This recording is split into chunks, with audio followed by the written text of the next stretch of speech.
It's finally here. Kong can't stop this on his own. After waiting, we have our first look at Godzilla vs. Kong, A New Empire. Let's talk about this arm. Is Kong going to lose his arm, or is this just an upgrade? This looks like his palm, so I think Armored Kong is about to be a thing.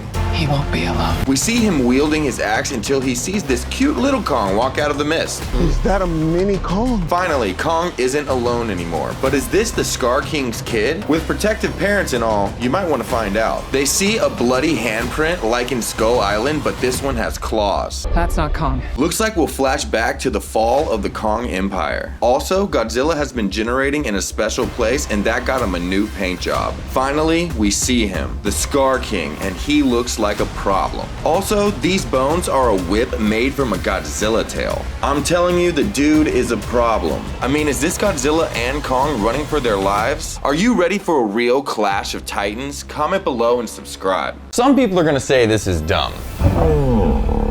After watching this trailer 45 million times to make videos for you guys, I'm starting to think that this isn't our Kong watching little Kong walk through the mist. Look at his shoulder fur here. It's almost like it's been groomed to look regal. Then look at our Kong running with Godzilla. His fur is more gray and it's not groomed like that. We don't have anything big enough to manscape Kong like that. So what if this is Kong's grandfather, aka King Kong? The little ape is Scar King, who will become like an adopted son. One day, growing jealous of his adopted family, he kills King Kong, and whoever is left to care for Kong escapes only to die on Skull Island. Also, this storyline leaves the door open for this not to be Kong's parents, but it could be younger Kongs that were sent to save Kong, explaining why they're so small in Skull Island. I know I'm making it up, but I'd see this movie. Comment below if you think this is a good theory. Subscribe for more videos, and remember, Kong said to send me super thanks. I noticed something watching Monarch: Legacy of Monsters. He's not just a mindless, destructive force. He knows what he's doing. If you notice, there's a Titan kind of chilling by every portal we've seen so far. You could say maybe even kind of defending it. First we saw the Frostvark that was set up next to the Alaska portal and seems to have died trying to stop Shaw and his mercs from bombing it. Then we saw this Indopede in Kazakhstan that once again tried to stop them from messing with the portal. And Shaw says Godzilla has one job. He's just keeping his kind in their world and us in ours. When Godzilla beat King Ghidorah, all the Alpha Titans bowed to him as the King of Monsters. So it would only make sense that the smaller Titans would fall in line also. So let's say that the King has his generals in the Alpha Titans and his foot soldiers in the Titans that defend the portals. You know, like knights and pawns, if that makes sense. But what do you think? Comment below and subscribe. I've been covering the latest Godzilla x Kong news. I've dropped a few theories, but this is my real theory about what's gonna happen in Godzilla x Kong: The New Empire. Kong and Dr. Andrews have started to explore and map the Hollow Earth. They come across the Kong Empire, where Scar King has enslaved the Kong Titans. When our Kong gets there, he sees that there are hundreds of Kongs, but he's different, bigger, and stronger. This is because he's of the royal bloodline and an Alpha Titan. Scar King sees him and heads to kill him. He's gonna win easily, breaking Kong's arm in the process. Kong will barely escape to recover and get a cool new Pacific Rim arm, but he knows he can't win alone, so he goes to find the king of all the monsters,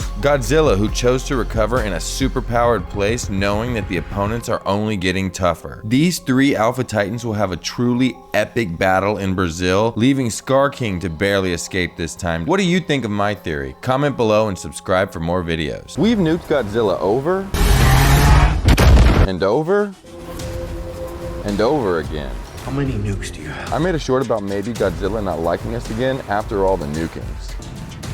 An oxygen destroyer designed to exterminate all life forms within a 2-mile radius. And we know that radiation only helps Godzilla regenerate and even gives him power-ups. But a nuclear explosion literally makes atoms explode. So that would mean if Godzilla is close enough to the reaction, it would cause the cells in his skins to explode. But that's okay because Godzilla can regenerate. The -1 Godzilla explains regeneration a lot better. But the explosion would still hurt Godzilla, right? I feel like it would hurt him a lot, and then the radiation would make him regenerate crazy fast. You have any idea how much that stings? But what do you think? Do nuclear explosions hurt Godzilla? Comment below and subscribe, and remember, super thanks get faster replies. Is that a mini Kong? Yes, it is. But how? Because, you know, it takes two to, Tango. So the big question with Mini Kong is, who's getting that donkey from Kong, if you know what I mean? Who's the Candy Kong that found the banana horde? Who, Mighty Joe Young, the Lady Kong? Annoying. Okay, but are there more Kongs? If so, where are these Kongs? And is our Kong just now getting to the party? But what if But life, finds a way. maybe Mother Nature is balancing things out and made a new Kong Titan? Or maybe this is the Scar King's child, or maybe even Scar's slave or something. If Kong could liberate the surviving Kongs from Scar King, that would officially make him King Kong. I saw a comment on my other short that said that Scar King might send out Mini Kong to trick Kong, which would be a great plot point.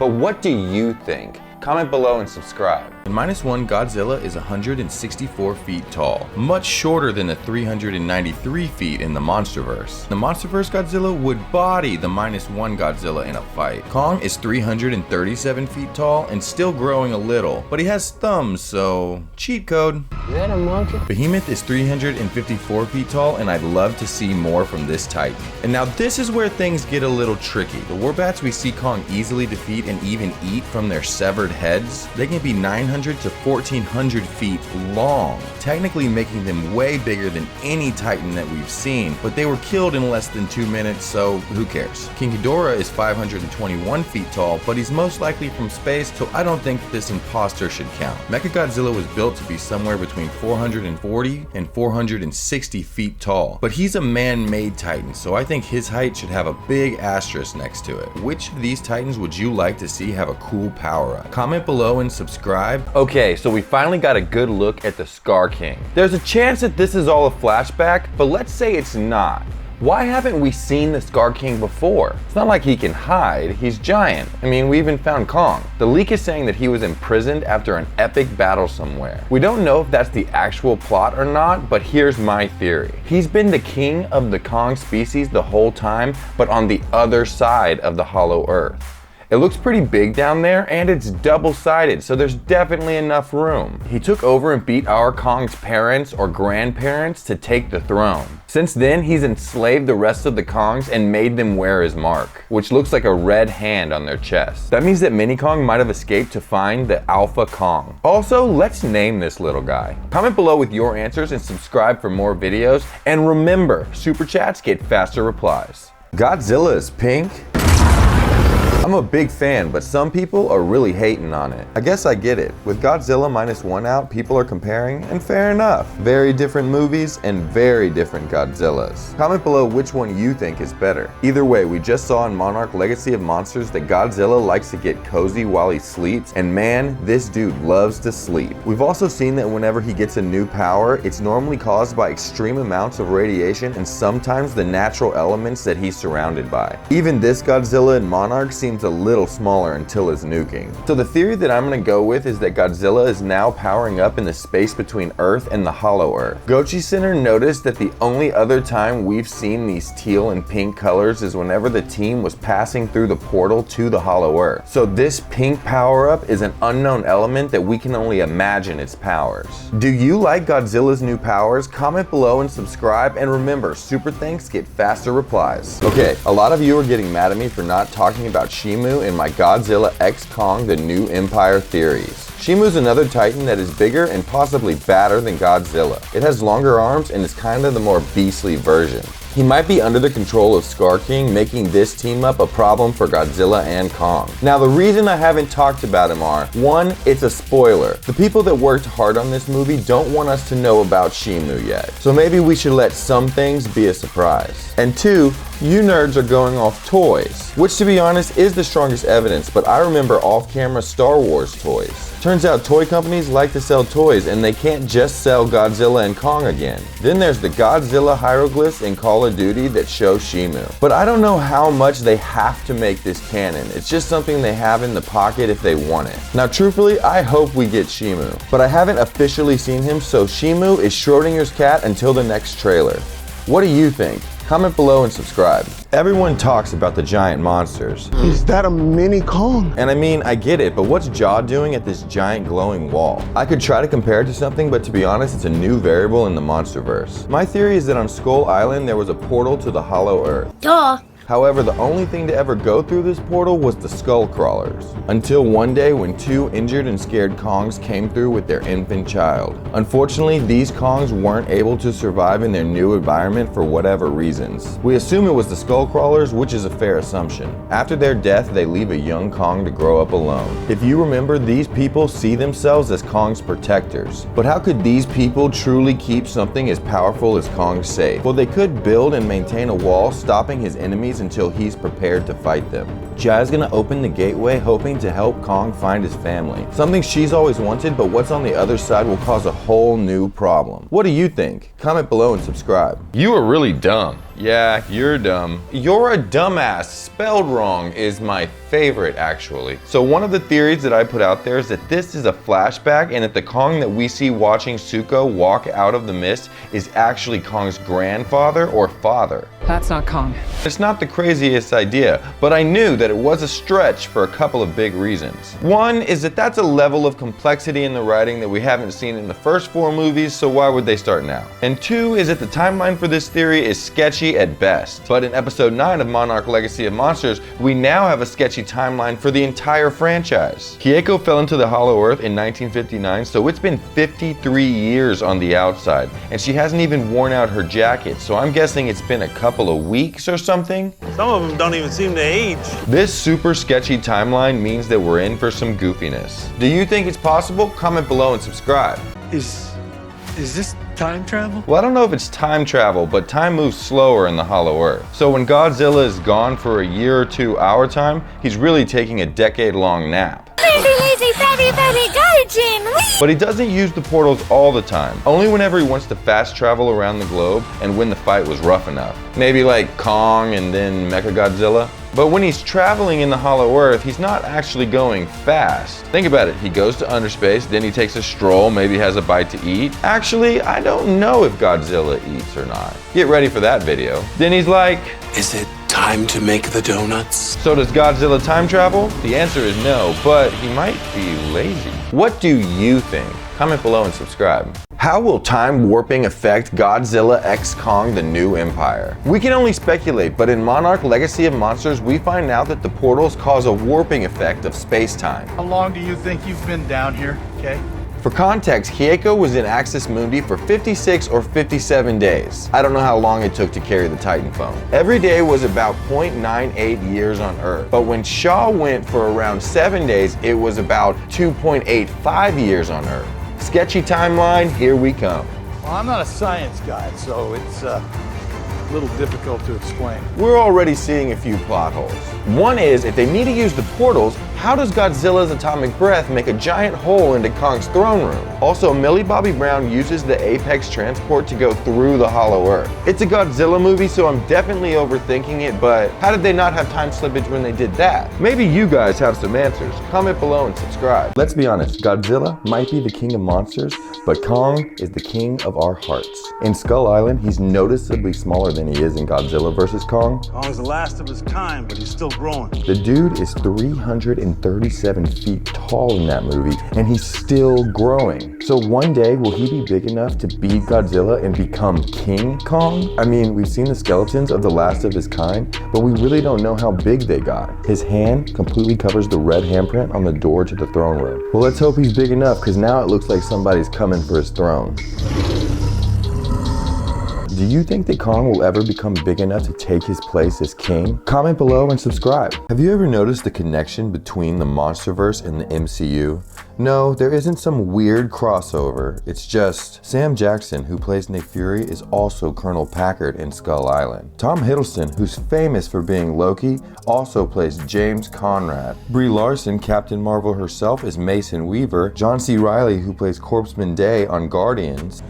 I don't know that I believe anyone's 100% a dick, man. Yep, he's in Skull Island. Eugene Cordino, who plays Casey on Loki and also kills it on Lower Deck as Rutherford. I'm sorry I yelled at you, son. I was just trying to impress Tendi. I mean, look at her. She's so cute. And even Shea Wingham is the voice of Gwen Stacy's dad on Into the Spider-Verse. Godzilla has both of the Maximoff twins as husband and wife. Chill out, you weirdos. On Godzilla vs. Kong, we have Brian Tyree Henry, who was Phastos from the Eternals, and Rebecca Hall from Iron Man 3. Even Ronnie Chan is in both franchises. Did I miss someone? Comment below right after you subscribe. So we met Lieutenant Leland Lafayette Shaw III, but you can call me Lee. young and old. We know he started escorting Monarch scientists in 1952. Then again in 1959, and by this time Monarch was a real government agency. Raising a great kid, being able to keep Monarch together, that's no small feat. We see him in 2015 living in a luxury senior living facility, or,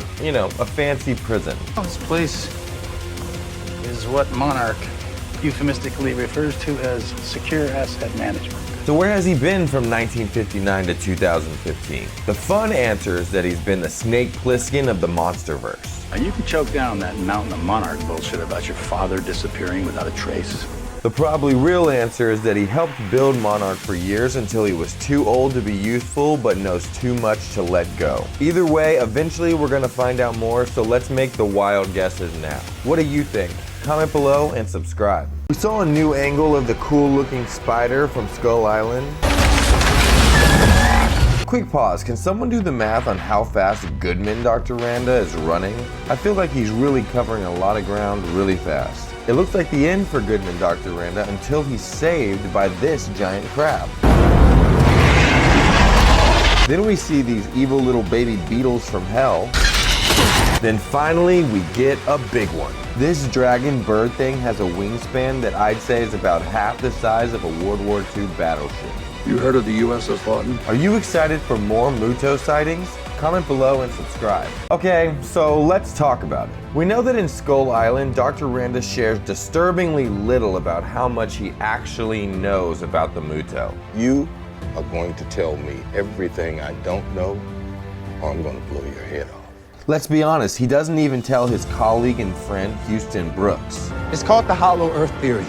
Randa hired me because I wrote a paper substantiating what most people think is a crackpot idea. Or maybe Dr. Brooks is in on it. So that would mean that they let those soldiers and scientists die. And on top of that, he doesn't even try to save Kong. That might be because he's still mad about the loss of his wife. We've seen that theme in the movies. So, you know, kill them all for all he cares. Muto have only caused him trouble. They killed everyone on his ship in the Navy, they killed his wife, and caused everyone to think he's crazy. Do you think that Dr. Randa is a bad dude? Comment below and subscribe. We saw a new angle of the cool looking spider from Skull Island. Quick pause, can someone do the math on how fast Goodman Dr. Randa is running? I feel like he's really covering a lot of ground really fast. It looks like the end for Goodman Dr. Randa until he's saved by this giant crab. Then we see these evil little baby beetles from hell. Then finally we get a big one. This dragon bird thing has a wingspan that I'd say is about half the size of a World War II battleship. You heard of the USS Lawton? Are you excited for more Muto sightings? Comment below and subscribe. The first time Godzilla came into contact with modern man, we nuked him. Typical. You wait to see what the enemy's gonna do, you've already lost, son. Horrible outlook, but okay. It was the 50s, right? They had a certain way of doing things. But maybe if you wouldn't have nuked him, Godzilla would have had a reason to, you know, not destroy San Francisco. But you were there, you saw it. You really think anything on Earth could have stopped it? Stop that? I mean, we tried to kill him first. Godzilla is an animal, yes, but he and Kong have also proven that they have a certain wisdom. So treating them completely like animals would be a bad move. But just like some other animals, they don't really know to hurt us until we hurt them first. Do you think that we will ever be able to win back Godzilla? Comment below and subscribe. I'm not completely sure that Shaw is a bad guy yet, but he sure is set in his ways. Floats, flies, or runs on four wheels. Okay, foot on the pedal, press the button. Button? Yes! And his ways might be that of an old school spy or something. More of a Mission Impossible than a James Bond, but definitely some kind of operative. Let's just say he has a particular set of skills, and that particular set of skills makes him a badass. He can drive, he knows how to navigate the world, and he's an awesome pilot. Now we got an attitude indicator. Here we go! Lots of old school awesomeness that will always have a place in action sequences. But he's definitely hiding something. And it's not the secrets that the docs told him. Well, it's not just the secrets that the docs told him. Do you think that we can trust old Shaw? Comment below and subscribe. On Skull Island, Dr. Randa throws his bag into the ocean after thinking he's going to get eaten by a giant spider. Maybe I could leave something for the future. A legacy. In 2013, the bag is found and Godzilla eventually attacks San Fran. And remember when Sam's bus got away on the Golden Gate Bridge? Well, the class Kate was teaching wasn't so lucky. Now in 2015, she has PTSD and finds out that her dad has another family in Japan. In 1959, two scientists and a soldier drive through Kazakhstan looking for signs of titans and proof of the hollow earth theory. They set off charges and find a bunch of Motu eggs. Kate is rushed into an underground bunker because of a titan alarm. Quality time with her father's secret family. They eventually go to his office and find a safe with the bag Dr. Randa threw into the ocean. They head to her brother's ex's house to hack an old hard drive, tipping off Monarch. In 59, the scientist and the soldier head down to check out the eggs, but they hatch and the Japanese scientist is killed. Back in 2015, Kate and her brother find out that the scientist we saw die is their grandmother. In 1952, Shaw is sent to escort a Japanese scientist, Dr. Kieko Miura. They don't get along, especially when a stranger bursts out of the jungle. Oh! Hey! Turns out this is a young Dr. Randa. They decide to team up, well, without Shaw. I didn't ask for you. I don't need you, and I don't want you. In 2015, Monarch joins the party, but they sent the B team. I work for Monarch. Those files belong to us. They kidnap Kate, but after a panic attack, the car crashes and she gets away. The police are no help and Monarch agents are at May's place. At Kate's brother's house, the Monarch agents find out who their father is. In 52, the two scientists find the USS Lawton, the ship Dr. Randa references in Skull Island. Mira finds out that Randa is haunted by his experience on the Lawton. Young Shaw sees something in the sky and heads back to the scientists and gets there just in time to save them from an ion dragon. Meanwhile, Kate and the gang go to find old Shaw, who is not allowed to leave his retirement community, but cuts off his ankle bracelet and gets ready to escape. In 2015, Shaw, Kate, and the gang escape Monarch and find their way onto a ship to Korea. In 1954, young Shaw, Randa, and Mira are presenting their findings to a general in hopes to get funding for more projects and All we need is 150 pounds of uranium. to lure Godzilla out of hiding with the radiation from a big ol' nuke. But when they get there, the bomb is actually going to be used to kill whatever the monster is. It's become bigger than all of us. In 2015, they get to Korea and Shaw's plan works perfectly. The Monarch Big Boss shows up to fix this file problem, but by now our team is off to Alaska to find their father.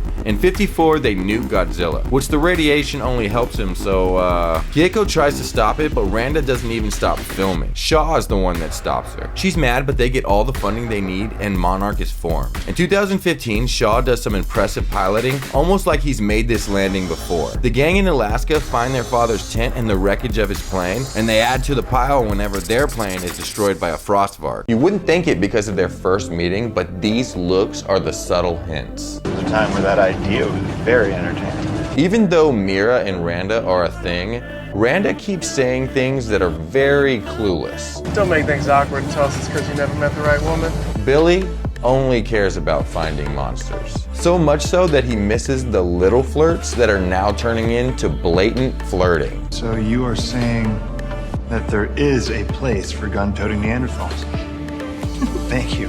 And now they make this deal right in front of Randa. Are you okay with that? Are you? I'm fine with it. Now maybe I'm reading between the lines, or maybe I'm just plain wrong. I know I don't understand women, at least that's what my ex told me, but I'm pretty sure that's code for if you don't tell this cuck, I won't tell this cuck. So that would mean that the Randa kids are actually the Shaw kids. But let me know what you think, comment below and subscribe. Okay, on my videos, I said that this looks like a flashback on Godzilla x Kong, The New Empire. First, we see this beautiful gathering place for the Kongs. If we zoom in, we can see that they're actually working together to gather, build, or remove something. Maybe they're flattening this area to make it more comfortable for themselves. I mean, here's 3 of them working together in a smaller group to dig, maybe? A lot of people are arguing that this isn't a flashback and these Kongs are still alive, which would be awesome, but I'm not holding my breath. The reason that people think that they might still be alive is that Kong might be standing here in this group of Kongs, which could be possible. Let's look. No, he's not any of these. Not those, but this guy. The only thing is that he has a really dumb look on his face, and Kong doesn't. Which if it is, when the Scar King lands right here, it's on, and may the victor become the champion of the Kongs. Maybe even King Kong. But what do you think? Comment below and subscribe. Behind the scenes, B-Team talks about how Shaw is still so young. I made a short that went through my theory about Shaw's age, and this just confirms it. So he should be what, 90 at least? How does he look like that? Something that he did is making him stay young, and he needs more of it to keep himself from dying. There's rumors of a mission gone bad, but it's classified. Maybe this doesn't confirm that much, but there is something that happened. Here's my theory. When he made the deal with the docs... Are you okay with that? Are you?